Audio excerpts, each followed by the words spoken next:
நான் உங்க ஃபேன் தெரியுமா அப்படின்னு என்கிட்ட கேட்டாரு. நான் மெய் சிலிர்த்துட்டேன்.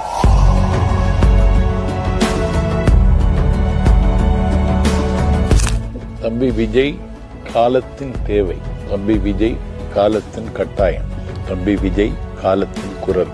ஒரு மாற்று அரசியலுக்கான தேவை தமிழ்நாட்டில் இருக்கிறது.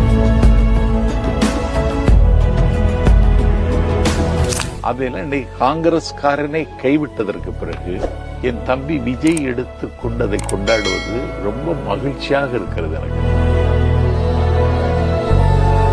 வீட்டுக்கு 2 ஓட்டு இப்பவுமே ரெடி. குடும்ப அரசியலை தான் திருப்பி திருப்பி செய்யறாங்க. கூச்சம் இல்லாமல் செய்கிறார்கள் என்பதை விட குற்ற உணர்ச்சி இல்லாமல் செய்கிறார்கள். அலட்சியப்படுத்தப்படுகிறவர்கள் ஆகாயத்தின் உச்சிக்கு செல்வது, நிராகரிக்கப்பட்டவர்கள் நெருப்பாய் நிமிர்ந்து எறிவதையும் வரலாறு பார்த்திருக்கிறது.